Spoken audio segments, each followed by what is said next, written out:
O que você faria se reencarnasse em outro mundo como uma espada? E não por pouco tempo. Durante anos, você treinaria os heróis mais poderosos da história, ensinando cada técnica, moldando guerreiros lendários. Gerações passariam, até que, muito tempo depois, sem querer, você acabaria matando o descendente de um desses heróis. E naquele instante, tomaria o corpo dele. E assim começa o primeiro príncipe, a lenda do canto da espada. Em uma vida passada, o Prota tinha um nome, mas isso já não importa mais. Nesse novo mundo, ele reencarnou como uma espada. Durante anos, ficou conhecido como Gruhor. Nesse tempo, teve vários portadores, e a todos ensinou cada técnica que dominava. Mas houve um que foi diferente. O nome dele era Leonbeck. Nascido em um pequeno vilarejo, ele viajou o mundo ao lado da espada por muitos anos, derrotando os monstros que atacavam a cidade. Até que, no fim da jornada, surgiu o maior desafio de todos. A criatura mais poderosa daquele mundo, conhecido como o Dragão Branco dos Olhos Azuis.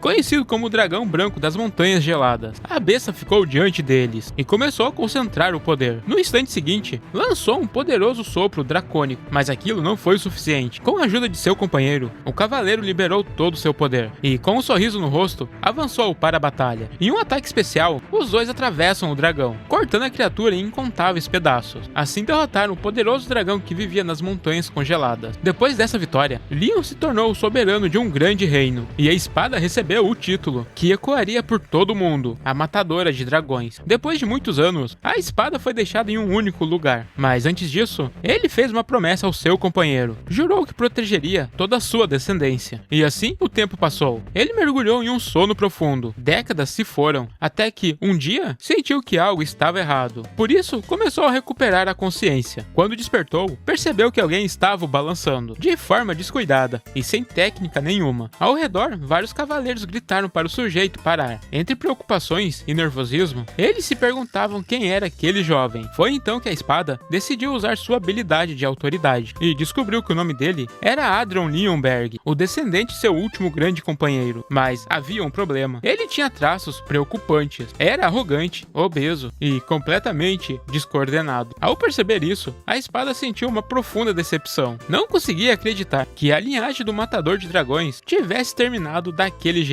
E como se não bastasse, Adrian começou a discutir com os cavaleiros. Disse que ninguém mais diria como ele deveria agir. Ergueu a espada e exigiu que ela lhe concedesse a força. Ele queria se tornar um grande cavaleiro. Só que, enquanto fazia esse discurso, voltou a balançar a lâmina daquele jeito. E piorou ainda mais a situação quando começou a correr em todas as direções. Foi um erro, porque sem perceber, ele acabou escorregando. Mas o que vem agora é mais importante. A espada acabou atravessando o estômago dele. E foi assim que terminou a vida de Adrian Leonberg, considerado um dos piores príncipes do reino. E, seus últimos instantes, ele chorou pelo jeito miserável como tudo acabou. Durante anos, muitos já diziam que se ele assumisse o trono, o reino não teria futuro. Adrian não herdou nenhum traço de talento com a espada. Mesmo assim, era extremamente arrogante. Sendo justo, ele tinha sim uma habilidade especial: comer feito um porco. E não sou eu dizendo, está escrito na obra. Confia. E só a ideia que ele se tornaria um rei já fazia uma névoa sombria envolver o reino inteiro. Mas depois que o próprio príncipe acabou se esfaqueando, um rumor estranho começou a se espalhar pelo castelo. Os servos falavam em voz baixa que o príncipe Adrian tinha sobrevivido, só que estava diferente. Diziam que ele já nem comia como antes. Alguns comentavam, com um certo deboche, que era só dar um tempo, que em poucos dias ele voltaria ao normal. Mas isso não aconteceu, porque o verdadeiro príncipe está morto, e quem acabou tomando o corpo dele é o nosso protagonista, que ainda não consegue acreditar no que fez. Ele quebrou a promessa feita a um antigo companheiro, matou um de seus descendentes e, para piorar, tomou o corpo dele. No dia seguinte, enquanto estava sentado, ele recebeu a notícia do que o rei, seu pai, estava vindo visitá-lo, mas ele reagiu com irritação. Disse que o rei nem apareceu quando ele estava à beira da morte, então agora não queria vê-lo. Foi nesse momento que um homem imponente surgiu atrás da criada. Ele comentou que tinha ouvido que o príncipe havia voltado dos mortos, mas não conseguia acreditar que nem isso tivesse sido suficiente para mudar o temperamento dele. Intrigado, o Prota tentou entender quem era aquele homem. Não precisou esperar muito. Pela expressão firme no rosto, o homem perguntou se ele não pretendia cumprimentar seu antigo mestre. Para disfarçar a situação, o Prota respondeu que desde o acidente não conseguia se lembrar de nada. Foi então que o rei entrou. Ao olhar para o filho, claramente irritado, declarou que mesmo depois de enfrentar a morte, o príncipe não levantava nem para saudar o próprio pai. O cavaleiro então interveio. Explica que o príncipe parecia ter perdido a memória. Por isso, chamaram imediatamente o médico real. Após um breve exame, o médico afirmou que o príncipe estava em perfeito estado físico e que a perda de memória provavelmente seria apenas temporária. Ao ouvir o diagnóstico, o rei soltou um comentário frio. Disse que fingir que não se lembra de nada era até conveniente para ele, mas que no fundo, aquilo era uma péssima notícia para todos. Durante anos, esperava que o filho refletisse sobre seus próprios erros, só que agora, ele tinha perdido a memória. Tudo aquilo tinha ido por água abaixo, e como velhos hábitos não desaparecem assim, era só questão de tempo, até que ele voltasse a ser a mesma de antes. Até o cavaleiro precisou intervir. Disse que o rei estava sendo duro demais. Ao ouvir aquilo, o prota se irritou por dentro. Que tipo de absurdos aquele corpo andava fazendo para ser tratado daquele jeito? Foi então que alguém o puxou de repente. Era a rainha, a mãe do príncipe. Ela o abraçou com força. Disse que estava profundamente preocupada. Entre lágrimas, pediu que ele nunca mais tocasse em objetos afiados. Disse que nem queria imaginar o que teria acontecido se ele não tivesse acordado. Mas por dentro, o prota só conseguia pensar em uma coisa. Era uma pena, porque o verdadeiro filho dela já estava morto. As horas passaram. No fim, a rainha se retirou e ele voltou a ficar sozinho, mergulhado em pensamentos. A promessa que fez ao antigo companheiro ainda ecoava em sua mente, mesmo que não tivesse sido intencional. Ele quebrou a promessa. Agora que estava naquele corpo, ele precisava decidir o que fazer. Quando era apenas uma espada, sua função era simples: eliminar o caos do mundo. Mas agora, tinha um corpo acima do peso, sem talento algum. Apertando os punhos, ele chegou a uma conclusão: só precisava acumular poder. Com um certo orgulho, afirmou para si mesmo que aquilo não era nada para uma espada lendária como ele. O primeiro passo seria formar um coração de mana. Sem perder tempo, começou a absorver a mana espalhado pelo ar e tentou concentrá-lo bem acima do próprio coração. Mas, de repente, tudo se dissipou. Foi nesse momento que ele encarou a realidade do que significava não ter talento nenhum. Mesmo assim, tentou mais uma vez, até que, exausto, caiu estendido no chão. O que ele faria com um corpo tão patético? Se ainda tivesse sua forma original, nada disso seria um problema. Foi então que alguém bateu na porta. Uma criada entrou e informou que a rainha havia enviado um remédio. Ela parecia preocupada, já que o príncipe costumava rejeitar qualquer coisa que ofereciam, mas dessa vez seria diferente. O prota percebeu que aquela medicina estava carregada de mana. Sem hesitar, tomou tudo de uma vez. Depois dispensou a criada e voltou a tentar acumular mana mais uma vez. Ele percebeu que o remédio realmente continha mana, mas a quantidade ainda não era o suficiente. Antes que a criada saísse, ele a chamou de volta. Mandou que trouxesse o jarro inteiro e, a partir dali, passou a treinar todas as noites. No quinto dia, finalmente conseguiu. Controlou toda a mana acumulada e criou seu próprio coração de mana. Mas, no exato instante que conseguiu, uma dor intensa atravessou seu peito. Aquilo fez lembrar dos antigos portadores. Criar um núcleo de mana sempre vinha acompanhada com uma dor insuportável, tão forte que dava vontade de apagar. Só que ele não podia desmaiar. Se perdesse a consciência, sofreria um fluxo de mana e o corpo acabaria explodindo. Por isso, passou a se concentrar ao máximo, controlando cada fração da mana que tentava escapar, e permaneceu assim durante toda a noite. Na manhã seguinte, o coração de mana estava estável, perfeito, mas naquele momento, algo surgiu diante dele, uma janela de sistema. Era o mesmo recurso que ele usava para se comunicar com seus antigos portadores, só que havia algo diferente. Diversas habilidades começaram a aparecer na tela, sem parar, porém, nem todas estavam disponíveis, e as que estavam tinham um uso bastante limitado. Por isso, ele decidiu usar uma das habilidades disponíveis. Ela permitia ouvir com clareza tudo que estivesse até 20 metros de distância, e foi assim que ele escutou vocês digitando um comentário. Calma. As criadas zombavam dele, mas, no mesmo instante, uma dor forte atingiu sua cabeça. A mana estava acabando, e foi aí que ele entendeu o que o uso limitado significava. Quando era apenas uma espada, isso nunca acontecia, mas agora era diferente. Ainda assim, era um problema que podia ser resolvido. Algumas horas depois, a rainha foi visitá-lo. Disse que estava orgulhosa, pois soube que ele havia tomado todo o remédio. Só que ela não estava sozinha. Um homem estranho a acompanhava. Era o irmão dela, ou seja, o tio do príncipe. Pelo olhar que lançava, já dava para perceber que não gostava muito dele. E a confirmação veio rápido. Em tom de deboche, comentou que era muito conveniente ele ter perdido a memória. Mas, de repente, seu tom ficou severo. Disse que ajudaria a eliminar toda aquela gordura e que era melhor abandonar qualquer expectativa inútil de aprender a esgrima secreta da família. Sem dizer mais nada, levou o príncipe até o pátio e, sem qualquer piedade, começou a golpeá-lo. Enquanto ele estava caído no chão, deixou um aviso claro, que a partir de agora, só iria comer ou beber com a permissão dele. O tio deixou claro, se ele esperava ser tratado como um príncipe, podia esquecer disso agora, mas se levasse isso a sério, talvez, só talvez, considerasse ensiná-lo a esgrima secreto da família. O prota ficou irritado. No fundo, sabia que o tio tinha razão, mas o orgulho de uma espada lendária, que já havia moldado inúmeros heróis, falou mais alto. Então, ele fez uma aposta. Em apenas 6 meses, faria o tio reconhecê-lo. Se fracassasse, faria qualquer coisa que ele mandasse. Mas, se tivesse sucesso, o tio teria que conceder qualquer desejo. O homem achou aquilo interessante e aceitou a aposta. Mesmo que ele falhasse, pelo menos serviria como treinamento. Sem perder tempo, o prota começou a correr. Antes disso, cobriu todo o corpo com mana, e o tio percebeu imediatamente. Com um olhar atento, o interrompeu. Perguntou, direto, se ele havia criado um coração de mana. Com um sorriso confiante, nosso prota respondeu que sim, e ainda provocou, perguntando se o tio já estava arrependido da aposta. Mas a reação dele foi outra. O tio quis saber o que exatamente ele tinha em mente ao formar aquele núcleo. O prota não entendeu a pergunta, e aquela expressão do tio, ficou claro que ele nem percebia o erro que havia cometido. Então, vamos para a explicação. Criar um núcleo de mana era algo que até mercenários de nível mais baixo conseguiam fazer. Desesperado, nosso prota pergunta o que o tio queria dizer. O homem respondeu que era mais fácil mostrar do que explicar. Então, começou a manifestar mana em sua mão, mas a forma era bastante estranha. Num instante, lançou aquilo contra o prota. Toda a barreira de mana que ele tinha ao redor do corpo foi dissipada. O tio explicou que as correntes de mana tinham a propriedade de quebrar a energia do coração de espada com facilidade. Além disso, eram muito mais simples de usar e muito mais estáveis. Ele lembrou que há cerca de 100 anos, a família Lee insistiu em usar o coração de mana e acabou destruída. Desde então, ninguém mais havia utilizado a técnica. Após ouvir essas palavras, o prota voltou ao seu quarto. Começou a estudar um livro. Descobriu que, atualmente, magos usam círculos mágicos e os cavaleiros forjam correntes de mana. O nível de um cavaleiro era medido pelo número de correntes que conseguiam formar. O máximo que alguém podia alcançar era 5 correntes. Era uma técnica bastante funcional, mas algo chamou sua atenção. O autor do livro se chamava Altinge. O nome parecia familiar. Ao vasculhar suas memórias, lembrou-se de algo há 300 anos. Um estranho cavaleiro, chamado Ernest Altinge, havia desafiado seu antigo companheiro, Leon Beck. Apesar de ter sido derrotado, utilizava técnicas muito peculiares, e só depois de 300 anos, as pessoas conseguiram entender o que ele estava fazendo naquela época. Na manhã seguinte, ele já estava se preparando para treinar, quando o tio chegou. Perguntou se ele tinha lido o livro que havia deixado. Ao ouvir que sim, respondeu que então ele já deveria entender o erro tolo que tinha cometido. Mas, com um certo orgulho, nosso prota rebateu. Disse que não acreditava ter cometido erro algum. Nem todos os corações de mana eram iguais. Existiam diferenças de classe. O tio suspirou. Esperava que ele fosse mais sensato. Explicou que de vez em quando, alguns mercenários acreditam que podem se comparar aos heróis do passado, mas nenhum deles consegue vencer um cavaleiro de 2 anéis. E esses são praticamente cadetes experientes. Se ele realmente quiser provar alguma coisa, teria que derrotar um cavaleiro de 2 correntes. Era correntes mesmo?